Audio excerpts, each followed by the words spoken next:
말고도 마음가짐에서, 그 다음에 저의 그런 멘탈적인 부분에서 많이 달라짐을 좀 느끼고 있는데요. 그게 뭘까 이렇게 생각해 보다가 크게 한 3가지 정도로 좀 분류를 할 수 있었습니다. 그래서 오늘은 그걸 좀 말씀을 드려보겠습니다.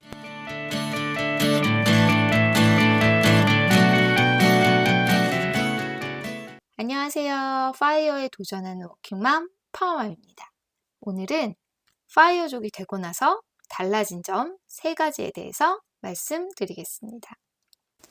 본론으로 들어가기 전에 파워맘 채널 구독과 좋아요 눌러주시면 더 많은 파이어 도전기를 보실 수가 있습니다. 자, 제가 40대에 은퇴해서 하고 싶은 일을 하는 파이어족이 되자 이렇게 결심을 하고 나서 좀 몇 가지 달라진 점들이 있었어요. 물론 뭐 아껴 쓰고 투자하고 이러는 거 말고도 마음가짐에서, 그 다음에 저의 그런 멘탈적인 부분에서 많이 달라짐을 좀 느끼고 있는데요. 그게 뭘까 이렇게 생각해 보다가 크게 한 3가지 정도로 좀 분류를 할 수 있었습니다. 그래서 오늘은 그걸 좀 말씀을 드려보겠습니다. 자, 파이어족이 되고 달라진 점 3가지. 첫 번째는 더 이상 노후가 두렵지 않아졌다는 점이에요. 파이어족이 되면 은퇴 후의 삶이 더 길어지는데 왜 노후가 두렵지 않을까? 좀 이상한 얘기죠.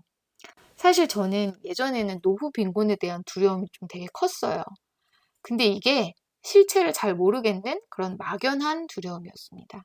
우리가 이제 막 기사를 보게 되면 한국의 노인 빈곤율이 상당히 높다. OECD 국가 중에서 1위다. 이런 기사들이 많이 나와요. 실제로 OECD 주요국의 66세 이상 상대적 빈곤율을 봤을 때 한국은 한 44% 정도로 거의 1위를 차지한다고 합니다. 실제로 저희가 여러 가지 그런 가난한 노년에 대한 그런 이미지가 있잖아요. 그래서 그런 것들 때문에 저희가 노후에 대한 두려움이 되게 커요. 실제로 100세 인생이라는 린다 그레튼 교수가 지은 책, 여기에 보면은 우리가 노후를 준비하려면 100세 인생에는 엄청난 돈을 저축을 해야 된다. 이런 얘기가 나옵니다. 1988년에 태어난 제인이라는 사람이 이제 이 책에 등장을 하는데요. 제인이 노후 준비를 하려면 어떻게 해야 되냐? 제인은 일하는 기간 44년 동안에 자그마치 매년 소득의 25%를 연금 저축을 해야지만 노후를 준비할 수 있습니다. 25%를 저축해도 퇴직 후의 기간 35년 동안에 개인이 모은 연금하고 사회보장연금 합쳐서 퇴직 전 소득의 한 50% 정도, 그렇다고 퇴직 전 소득만큼도 아니고 퇴직 전 소득의 50% 정도를 마련할 수 있다. 이런 내용이 나오고 있어요. 실제로 우리가 이렇게 돈을 많이 저축해야지 은퇴를 할 수 있다. 이렇게 저도 막연하게 생각을 했었는데요. 파이어족이 되고 나서 달라진 점들은 제가 실제로 여러 가지 시뮬레이션을 해봤잖아요. 그래, 파이어족이 되고 나서 10억으로 은퇴하고 10년이 지나면 어떻게 될까?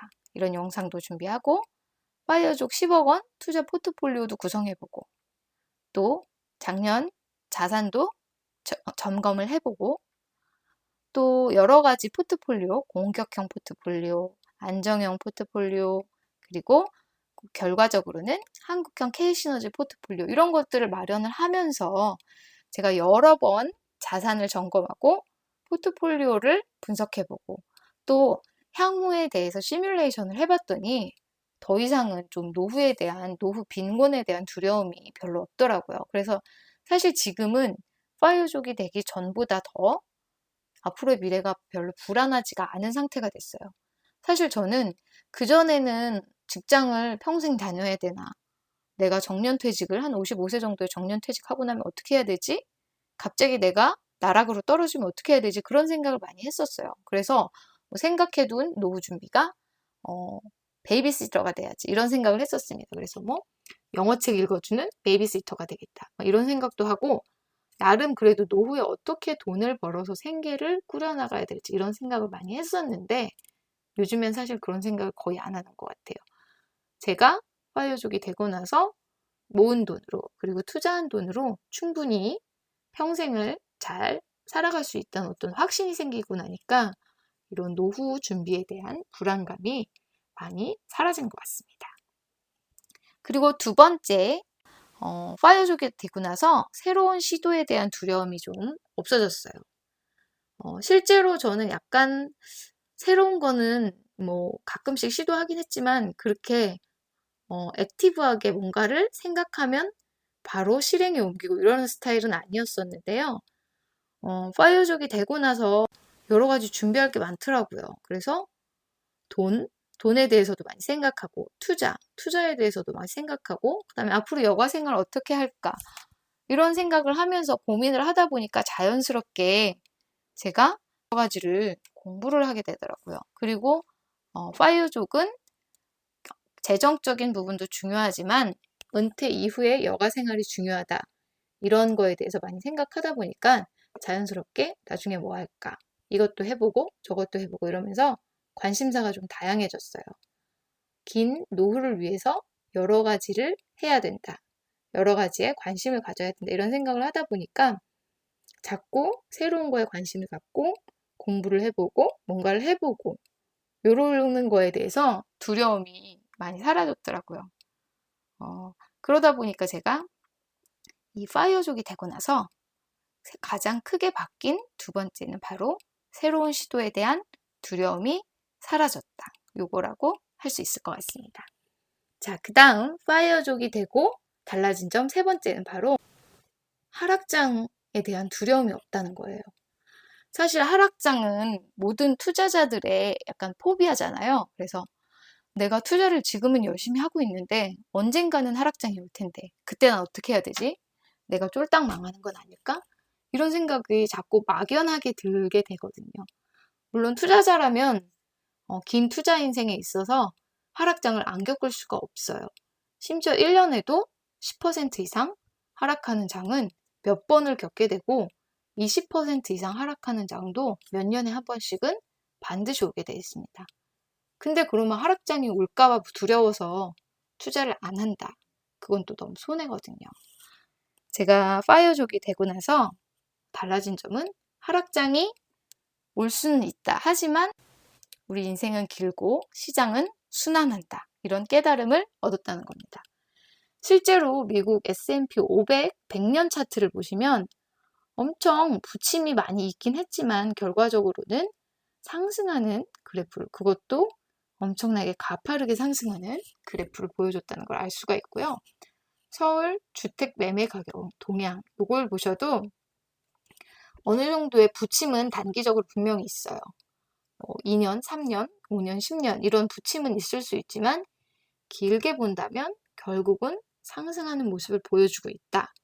이런 거를 저희가 볼 수 있기 때문에 인생은 길고 시장은 자꾸 사이클을 갖고 움직인다. 이거에 대해서 자꾸 생각하고 있기 때문에 하락장이 왔을 때도 크게 당황하지 않게 됐다고 그렇게 생각을 하고 있습니다. 실제로 작년에 코로나로 주식시장이 폭락했을 때 제가 약간 걱정되네. 그런데 별로 그렇게 걱정이 안 되더라고요. 사실은 그냥 그러면은 내가 여기서 바닥을 어떻게 잡아야 되지? 여기서 포트폴리오 재분배를 어떻게 해야 되지? 그런 거에만 더 몰두했지 나 망했다 이런 생각은 사실 거의 안 들었었거든요.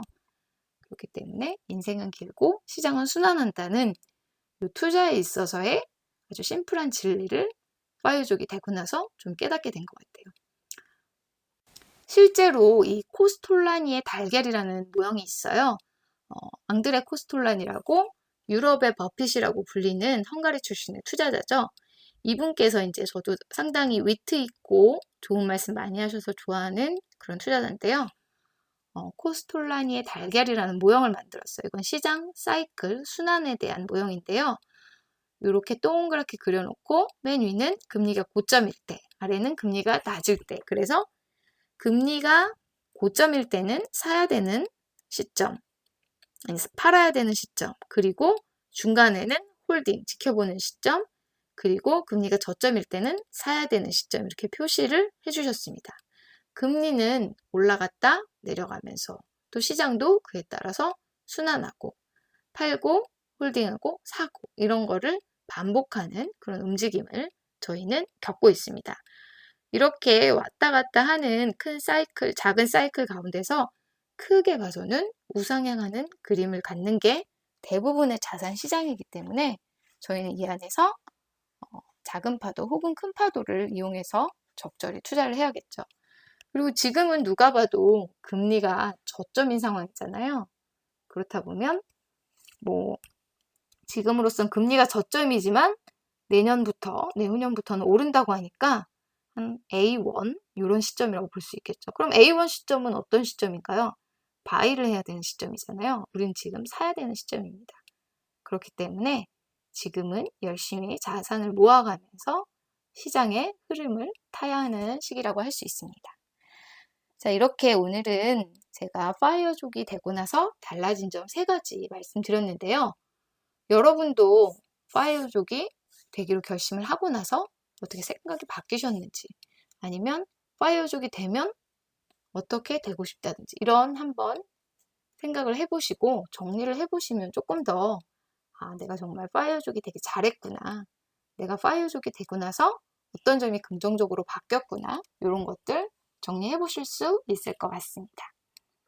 자, 여기까지 파이어에 도전하는 워킹맘 파워맘이었습니다. 파워맘의 더 많은 영상을 보고 싶으신 분들은 구독과 좋아요를 눌러주세요. 감사합니다.